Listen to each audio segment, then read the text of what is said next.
¿Qué pasa, chavales? En este vídeo vamos a aprender cómo funciona la red eléctrica. Ya hicimos un vídeo hace años de cómo se negocia con esa energía visto desde un punto de vista económico y ahora en este vídeo vamos a verlo desde un punto de vista técnico. Cómo gestionan la generación y el consumo a escala de un país. De hecho, este vídeo lo pensé hacer entonces, cuando ocurrió el apagón, pero ya me estaba metiendo demasiado en política y no me hace ninguna gracia, ya que al final eso es lo que hacen los políticos, politizarlo todo. Y las centrales nucleares, por ejemplo, no son ni de derechas ni de izquierdas, y las energías renovables no son de izquierdas ni de derechas, son tecnologías, cada una con sus pros y sus contras, y hay que saber cuándo utilizar cada una, y no deberían de tener nada que ver con nuestra ideología, ¿de acuerdo? Así que dicho esto, dentro vídeo.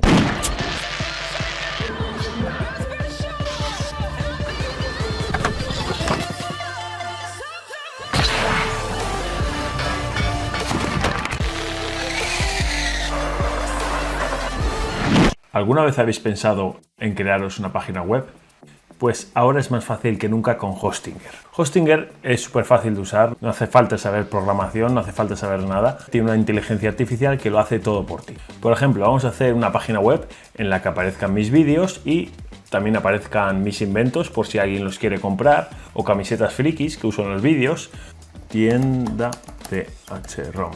En cuanto pongo que quiero vender mis inventos, ya me añade aquí directamente una tienda online y una sección donde aparezcan mis vídeos. Ahí está la IA trabajando ya, lo está haciendo todo. Además, Hostinger te regala un dominio. Por ejemplo, yo he cogido hrom.es, que luego os voy a enseñar lo que he hecho. Importar productos, vamos a importar, yo qué sé, un lanzapatatas. Cayó un gigante casero, mira, ya lo ha leído la IA y me ha puesto hasta una descripción. Como veis, ahí estoy haciendo una página web en 2 minutos. Y si entras ahora con el enlace de la descripción y coges un plan de más de 12 meses, puedes aplicar mi código de descuento del 10% HROM. Yo he utilizado Hostinger para que entendáis mejor una parte de este vídeo, que son los generadores síncronos. En el dominio que me regala Hostinger, que he elegido hrom.es, si entráis vosotros ahora mismo, os va a salir un simulador de motores síncronos. Esto de aquí afuera serían los polos del estator y los de dentro serían los polos del rotor, por eso rota, ¿no? Por ejemplo, si tiene dos polos, la velocidad de sincronismo es de 3000 revoluciones por minuto. Aquí vemos cómo cuentan las vueltas. Si ponemos más polos, 4, pues la mitad, 1500 revoluciones por minuto.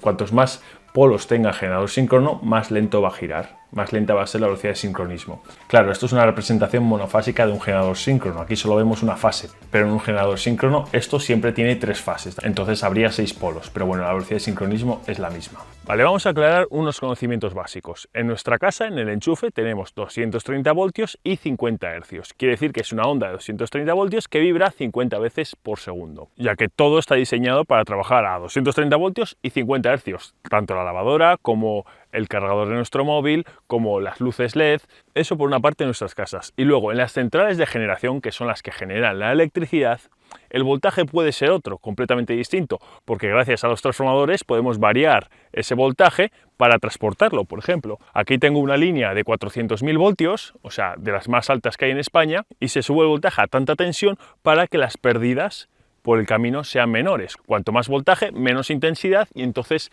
menos pérdidas tendrá la electricidad. Cuando esta línea llega a una ciudad, pues allí se bajará la tensión a 230 voltios, que es lo que usamos en casa. Pero por aquí ahora mismo están corriendo 400.000 voltios. El voltaje podemos variarlo, que por eso usamos corriente alterna. Ese fue el gran invento de Nikola Tesla.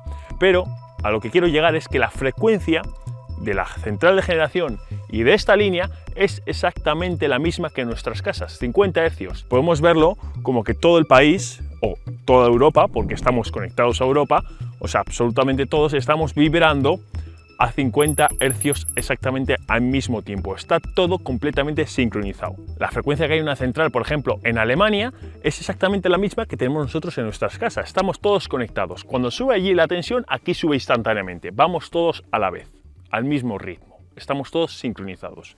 Y esto es muy importante, ¿vale? En electricidad hay una ley que se cumple siempre, que la generación es igual al consumo. Esto no es magia negra. Al final, el agua que entra por un lado de la tubería es el mismo que sale por el otro. En términos eléctricos significa que si ahora nosotros nos ponemos todos a demandar más energía, a dar todos a los interruptores a la vez, Estamos demandando más energía, queremos consumir más energía y eso instantáneamente lo van a sentir las centrales de generación. Van a ver que empieza a caer la frecuencia, ahora vamos a explicar por qué cae la frecuencia de la red, y entonces van a decir, ok, nos están demandando más energía, vamos a abrir más la llave del gas para producir más energía y suplir esa demanda extra que estamos pidiendo, para que vuelva otra vez la frecuencia a subir a 50 Hz. Y por eso la misión de los generadores es mantener la frecuencia de la red a 50 Hz. Tienen que trabajar todos a la vez, al unísono, para mantener esa frecuencia. Si empiezan a fallar generadores, se cae todo el sistema. Los otros no van a poder mantener esa demanda. Eso es lo que ocurrió el día del apagón. ¿Y esto por qué es? Porque si empezamos a consumir, cae la frecuencia de la red y si dejamos de consumir, sube la frecuencia de la red. Esto es porque la corriente alterna se genera en los generadores síncronos. Los generadores síncronos son los que están en las grandes centrales de generación.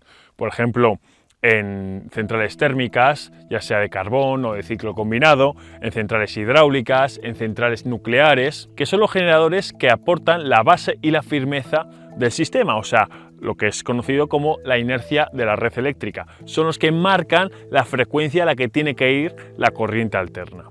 Los generadores síncronos. Y luego por otra parte tenemos los generadores asíncronos, que están en centrales más pequeñas, en aerogeneradores. También tenemos los inversores de potencia, que están en las placas fotovoltaicas, que lo que hacen, tanto los generadores asíncronos como los inversores de potencia, es conectarse a la red que ya existe, a la red eléctrica que marcan los generadores síncronos. Entonces, una vez que están conectados, empiezan a aportar potencia, pero a la frecuencia que marcan los generadores síncronos. Las máquinas asíncronas y los inversores de potencia no pueden funcionar sin generadores síncronos que marquen la frecuencia de la red.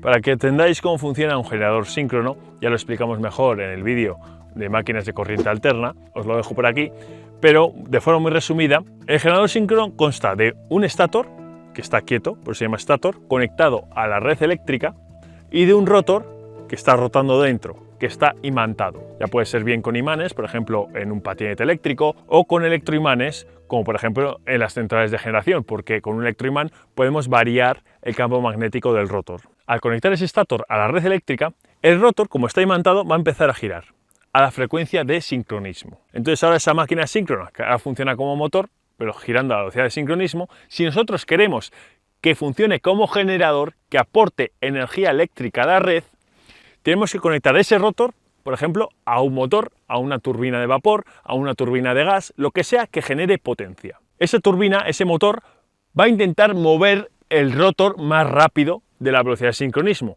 pero al ser una máquina síncrona no va a poder.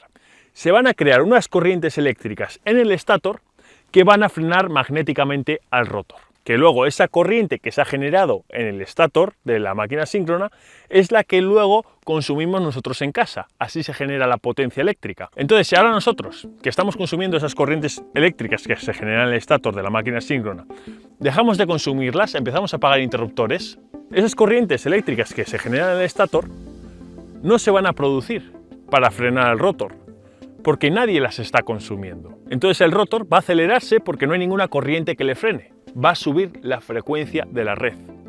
Al apagar nosotros el interruptor en casa, la frecuencia de la red empieza a aumentar. Entonces la central de generación, ¿qué tiene que hacer? Cerrar la llave del gas para producir más potencia y que vuelva a caer la frecuencia a 50 Hz. Si nos ponemos a consumir, va a ocurrir lo contrario. Vamos a demandar más intensidad de los generadores, se van a producir más intensidades y van a frenar a los rotos. Entonces, ¿qué tienen que hacer las centrales? Abrir la llave del gas para producir más potencia y que vuelva a subir la frecuencia a 50 Hz. Entendido todo esto, que las centrales tienen que velar por mantener la frecuencia de la red a 50 Hz, vamos a hacer una ruta por España visitando los 5 tipos de centrales más comunes. Centrales eólicas, solares fotovoltaicas, hidráulicas, nucleares y de ciclo combinado. Vamos allá.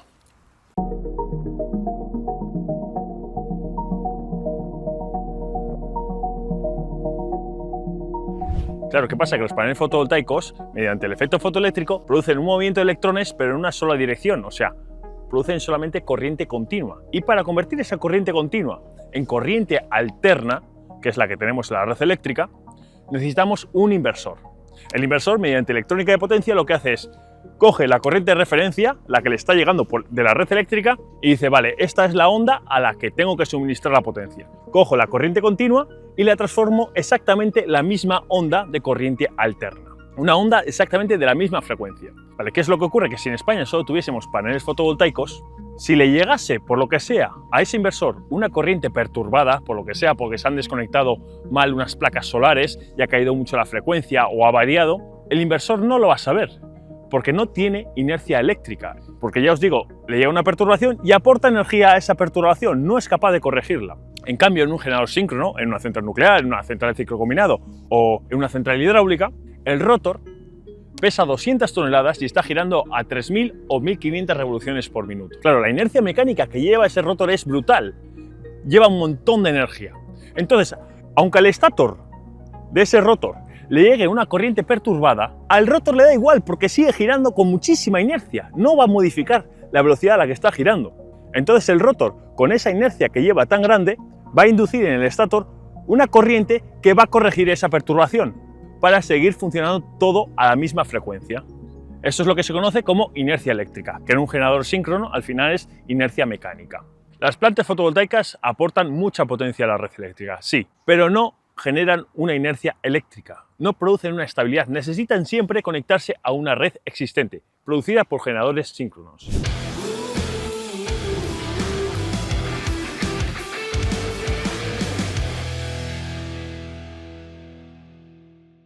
Ese edificio que tengo ahí detrás es la central nuclear de Garoña, la central nuclear más antigua de España. Ese cubo que veis ahí es el edificio de contención del reactor nuclear. Es un cubo de 1 metro de espesor de hormigón armado para contener, en el caso de que hubiese algún accidente, para contener ahí el material radiactivo. Esta central nuclear se construyó en el 1971 y estuvo durante más de 40 años emitiendo 460 megavatios de potencia, lo que es un 85-90% de su potencia. Ya os digo que las centrales nucleares no pueden bajar de esa potencia, ya que si no, la reacción de fisión en el núcleo se pararía. Entonces tienen que estar dando todo el rato esa potencia constante. La central nuclear se paró en 2012 y en 2017 ya se decretó el cierre definitivo. Y ahora mismo están desmantelándola y durará hasta 2030. Para que os hagáis una idea, la energía total producida por una central nuclear como esta, que es bastante pequeña ya que solo tiene un reactor y no es muy grande, ha sido de 140 teravatios hora, lo que viene siendo la energía consumida por todo el país, por toda España, durante 4 meses. Y toda esa energía se ha producido sin emitir ni una gota de dióxido de carbono, ya que la energía nuclear es una energía limpia. Eso sí, los residuos nucleares se meten a una piscina, se quedan ahí durante años, hasta que la radiactividad de esos residuos baja por los años, se van desintegrando, y luego esos residuos nucleares se sacarán de la piscina, se meterán en un pozo de hormigón, en un cementerio nuclear, del que no va a salir absolutamente nada de radiación. Es una forma segura de contener los residuos nucleares.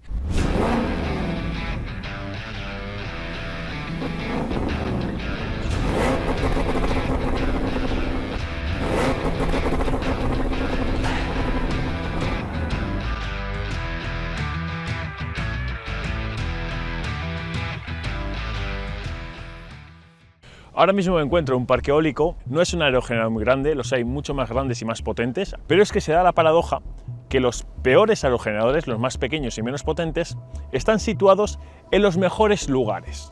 ¿Por qué es esto? Porque los mejores lugares, como este de aquí, fueron los primeros en colocar parques eólicos y claro, la tecnología era más antigua. De hecho, este parque es de 2004 y por lo tanto los aerogeneradores son mucho más pequeños. Los aerogeneradores más nuevos, más potentes y más grandes los encontraremos siempre en sitios peores porque son los lugares que quedan, ¿no?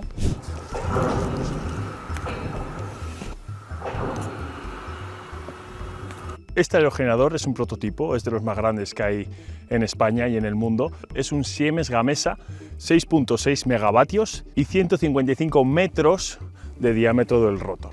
Es una barbaridad, qué pena que hoy no haya viento para que se vea mover. Me voy a poner al lado suyo para que comparéis lo grande que es. Simplemente para que seáis un poco conscientes de los números. Hacen falta 70 aerogeneradores como ese, 70 aerogeneradores de los más grandes de España, si no el aerogenerador más grande de España, que actualmente es un prototipo, funcionando sin parar, todos los días, que ahora mismo está parado porque no hay viento, para igualar la potencia que es capaz de hacer una central nuclear relativamente pequeña como la de Garoña que acabamos de ver. Este aerogenerador, cuando hace viento a plena potencia, hace 6,6 megavatios. La central nuclear de Garoña hace 460 megavatios ininterrumpidamente, haga viento o no lo haga, durante 40 años. Y además estos aerogeneradores no producen estabilidad en la red, no tienen inercia eléctrica. Vamos a explicarlo. Como veis, estos aerogeneradores que tengo aquí a mi derecha son aerogeneradores más pequeños y más antiguos y por lo tanto menos potentes. Son aerogeneradores de 47 metros de diámetro y 660 kilovatios. Nada que ver con estos más nuevos que tengo a mi izquierda, que tienen diámetro de rotor de unos 90, 120, no sé cuál es cada modelo, pero ya son muchísimo más grandes y más potentes, capaces de producir 2.000, 3.000, 4.000 kilovatios de potencia. Los aerogeneradores más pequeños, más antiguos, llevan generadores asíncronos. Los generadores asíncronos ya lo explicamos en el vídeo de máquinas de corriente alterna, pero bueno, en resumen, los generadores asíncronos no funcionan siempre a la velocidad de sincronismo, como los generadores síncronos, que solo pueden funcionar a la velocidad de sincronismo. Los asíncronos no. ¿Qué pasa? Que cuando un generador asíncrono gira más rápido que la velocidad de sincronismo, genera electricidad. Y cuando el generador asíncrono va más despacio que la velocidad de sincronismo, funciona como un motor. El caso es que los generadores asíncronos, los aerogeneradores más pequeños, sí que están conectados a la red eléctrica y tienen un poquito de inercia eléctrica, un poco, no es mucho, no tiene nada que ver con una central nuclear, una central hidráulica, ¿de acuerdo? Pero un poco de inercia eléctrica sí tienen, porque están conectados directamente a la red eléctrica. En cambio, aquí importante, la diferencia, entendedla, los aerogeneradores más nuevos llevan generadores síncronos, porque son mucho más eficientes y producen mucha más potencia. Pero no os confundáis, porque los aerogeneradores síncronos no están conectados directamente a la red eléctrica. Tienen un convertidor de potencia, al igual que el inversor de las placas solares, que convierte la frecuencia a la que sea que genera ese generador síncrono, porque dependiendo de la velocidad del viento va a girar una velocidad u otra, entonces no va a producir siempre la misma frecuencia, la frecuencia va a ser variable dependiendo de la velocidad que gire el aerogenerador. Ese convertidor de potencia transforma esa frecuencia en la frecuencia de la red eléctrica, al igual que el inversor de las plantas fotovoltaicas. Pero muy importante, los generadores síncronos de los aerogeneradores más nuevos no están conectados directamente a la red eléctrica, por lo tanto no producen inercia eléctrica. Sí que es cierto que con los años la electrónica de potencia ha mejorado mucho y actualmente los inversores, convertidores de potencia, son capaces de generar una inercia virtual. Al final el inversor, mediante correcciones en el voltaje, la frecuencia y la intensidad, intenta corregir la onda como si fuese el rotor de una máquina síncrona. La inercia virtual que tienen los inversores tiene un pequeño margen de ajuste, pero es pequeño, nada que ver con la inercia mecánica que tiene un rotor de un generador síncrono. En un generador síncrono, en el momento que haya un desfase en la onda, el generador síncrono absorbe esa energía o se la cede para volver a corregirla, es instantáneo. En cambio, en la inercia virtual, pues puede hacer correcciones el inversor, pero ya os digo que es algo muy limitado. Simplemente que sepáis que existe y al final es el reto que tienen esas energías como la eólica o la solar fotovoltaica, que si consiguen mejorar la inercia virtual de sus inversores, pues igual dependemos menos de generadores síncronos en grandes centrales. Sin duda, la mejor energía de todas es la energía hidráulica. ¿Por qué? Primero, porque es una energía renovable. Segundo, porque sirve también para acumular agua, para luego soltarla cuando haga falta para el consumo humano. Y tercero, porque es una energía síncrona. Las centrales hidráulicas son centrales muy potentes, tienen una compuerta en la base de la presa por la que sale el agua y mueven unas turbinas muy grandes. Esas turbinas mueven generadores síncronos. ¿Cuál es el problema de las centrales hidráulicas? Que hoy en día ya no podemos hacer más. Las que hay son las que tenemos y las tenemos que aprovechar, porque hoy en día es completamente inviable inundar un valle entero, porque siempre va a haber alguien que le va a afectar, porque hay un pueblo y vas a inundar el pueblo o vas a afectar a la biosfera y se van a quejar los ecologistas. Aunque sea la mejor energía de todas, es completamente imposible crear ya más presas. De hecho, de los 10 embalses más grandes de España, 9 fueron construidos durante la dictadura. Cuando aquello, si había que hacer un embalse, se hacía y ya está. Pero hoy en día ya os digo que es imposible.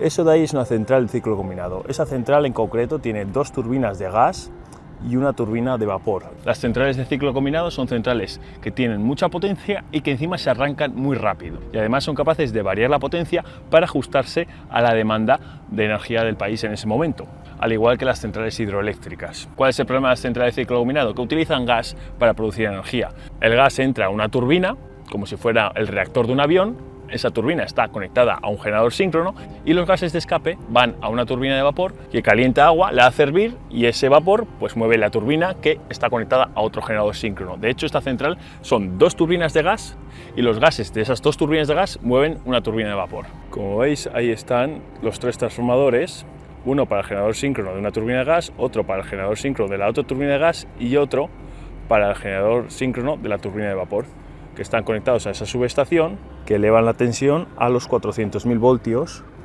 que lleva la línea eléctrica. Claro, el gas consumido por esta central lo tenemos que comprar. Nuestro país no produce gas. Si el precio del gas es alto, el megavatio producido por una central de ciclo combinado también es alto. Y como ya explicamos en el vídeo de cómo se negocia con nuestra energía, todas las tecnologías, ya sea renovables, nuclear, hidráulica, todas cobran al precio del megavatio más caro, porque es el último que entra en la subasta. Y es lo que repercute a todos en pagar un precio muchísimo más alto por la electricidad. Y además, como estas centrales emiten CO2, también hay un impuesto en el CO2 que emiten que también acabamos pagando todos. Claro, estas centrales están muy bien, pero la idea es que estén de apoyo en caso de que haga falta en unas horas del día más potencia y entonces se paga en esas horas del día el precio del gas, pero no durante todo el día, que es lo que está ocurriendo ahora, que para mantener la estabilidad del sistema, como no tenemos centrales nucleares suficientes, estamos todo el día quemando gas. De hecho, el día del apagón, cuando había esas inestabilidades en la red eléctrica, se llamó para que arrancase una central de ciclo combinado, pero no le dio tiempo a entrar.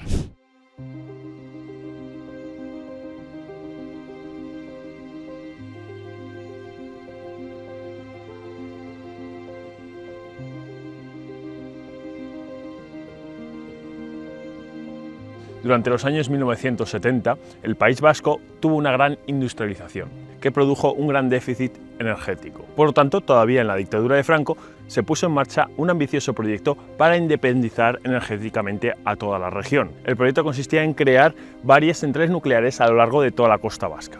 La primera de todas ellas fue la central nuclear de Lemoiz, central que nunca llegó a estar en funcionamiento. Esta central nuclear iba a tener dos reactores nucleares de 1000 megavatios cada uno, o sea, en total 2000 megavatios. Como podéis ver, los edificios de contención de esta central son mucho más grandes que el que hemos visto de Garoña, porque iba a tener un reactor mucho más grande. ¿Qué es lo que ocurrió? Que aunque todavía no había ocurrido, por ejemplo, el desastre de Chernóbil, las energías nucleares tenían muy mala fama y una gran parte de la población se opuso a la energía nuclear. Se hizo muchísima presión social para que se cerrase y llegó un punto en el que la banda terrorista ETA tomó parte en el asunto. Pusieron varias bombas en uno de los reactores, todavía sin estar en funcionamiento, murieron varios trabajadores y como no se paraba la obra, acabaron raptando al ingeniero jefe y asesinándolo. Fue una medida de extorsión con la que al final consiguieron su objetivo, paralizar la obra. Y ahora está aquí como recuerdo de lo que podía haber sido. Al final el miedo que tiene la gente a las centrales nucleares es por el miedo a que haya un desastre nuclear como hubo en Chernóbil o Fukushima. Pero durante los años hemos ido aprendiendo y mejorando cada una de las centrales, se han ido actualizando para que no vuelva a ocurrir nada parecido. Ahora mismo las centrales nucleares son extremadamente seguras, tienen un montón de protocolos de protección. Por ejemplo, en Chernóbil se usaban unas barras de control que tenían unas puntas de grafito que lo que hacían era acelerar la reacción y no consiguieron parar la reacción de fisión y se vino de madre. En Fukushima, ¿qué pasó? Que hubo un terremoto, la central nuclear tuvo que meter las barras de control, se paró la reacción de fisión, pero luego hay que enfriar ese reactor porque sigue muy caliente aunque haya parado la reacción de fisión. Entonces, cuando intentaron entrar los generadores diésel que tenía la central nuclear para refrigerar el núcleo, el tsunami inundó los generadores diésel. Esto no es una zona sísmica, aquí no hay tsunamis, no ocurriría nada parecido. Todas estas centrales tienen un montón de medidas de protección, si no vendrían generadores diésel auxiliares en camiones. Tienen, por ejemplo, centrales hidroeléctricas cerca para suministrar energía en el caso de que fallen los generadores diésel, para refrigerar el núcleo, porque ya os digo, en Fukushima lo que pasó al final, se consiguió parar la reacción de fisión, pero no se consiguió enfriar el reactor. Ahí estarían los dos reactores, esos son los dos edificios de contención y como veis aquí no está la mítica torre de refrigeración en la que se enfría el agua del circuito, porque esta central estaba pensada para utilizar el propio mar para enfriar el vapor. Estoy aquí en el monte al lado de mi casa y esa antena que tengo ahí detrás representa muy bien la hipocresía humana.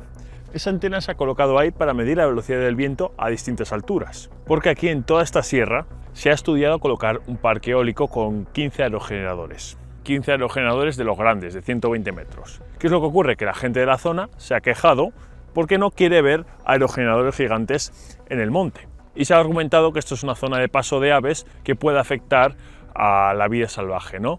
Sin más, al final es una excusa que se ha buscado para al final no instalar aquí el parque. Pero ahí se ha quedado la antena midiendo datos.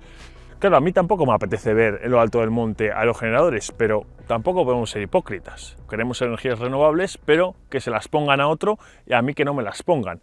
Mira, ¿veis toda esa colina? Por ahí, en lo alto, querían poner los aerogeneradores. Entonces, no podemos poner aerogeneradores porque interrumpen el paso migratorio de las aves. Y además quedan muy feos ahí en lo alto del monte. No podemos poner paneles fotovoltaicos porque esto se queja mucho la gente en el sur porque cortan árboles y olivos centenarios. Lo que la gente no entiende es que los paneles fotovoltaicos no se pueden poner todos, por ejemplo, en el desierto de Almería, donde no molestan a nadie. Allí no hay vegetación, hace mucho sol, los metemos todos allí. Por dos motivos. El primero, porque tendríamos que construir muchísimas más líneas de transporte para transportar esa potencia, ya que la red eléctrica de España actualmente pues, está bastante anticuada y es bastante deficiente. Y segundo, porque poner tantos paneles fotovoltaicos en una zona crearía una inestabilidad enorme. Imaginaos, pasa una nube, cae un montón la generación, y si el sistema no tiene inercia eléctrica, si no hay generación síncrona, en esa zona va a propagarse esa caída de tensión, y si no se corta tiempo, que es lo que ocurrió el día 28 de abril, pues se acaba propagando por toda España. Se van desconectando las centrales cuando ven que la tensión cae a cero, se desconectan y eso crea un efecto en cadena que acaba apagando todo el país. Energía hidráulica, hemos dicho que no podemos construir más embalses. Sí que podemos construir igual un embalse pequeñito para hacer una central de bombeo, pero grandes embalses ya no podemos hacer más, no hay sitio para hacerlos. Las centrales nucleares tienen muy mala fama, primero porque la gente tiene miedo a que haya un desastre nuclear, lo cual es un miedo totalmente irracional. Como ya hemos dicho, son súper seguras y además tenemos aquí al lado a Francia, que tiene 18 centrales nucleares con 58 reactores nucleares. Y si ocurre un desastre nuclear en Francia, pues nos va a llegar igualmente. Pero bueno, que el caso es que no hay que tener un miedo irracional a las centrales nucleares. Y lo peor, que no entiendo muy bien por qué, es porque los políticos se han posicionado, por ejemplo, la izquierda en este país se ha posicionado en contra de las centrales nucleares, lo cual no tiene ningún sentido. Se han encargado de que la energía nuclear no sea casi ni rentable, poniéndola a un montón de impuestos y prohibiendo la extracción de uranio en España. España tiene uranio, pero está prohibido extraerlo. Y la verdad que no entiendo muy bien por qué, porque es una energía limpia, que no emite CO2. Entonces, si no podemos poner ni aerogeneradores, ni paneles fotovoltaicos, ni hacer más embalses, ni energía nuclear, ¿qué nos queda? El ciclo combinado. Generar electricidad a partir de quemar gas, que es lo que está ocurriendo ahora. Como ya hemos dicho, la central de ciclo combinado está muy bien para ciertas horas del día en las que haya mucha demanda. Si os fijáis en el mix energético que tenemos ahora mismo, de dónde viene la electricidad que se está generando ahora mismo, pues estamos absolutamente todo el día quemando gas. Mirad, ciclo combinado.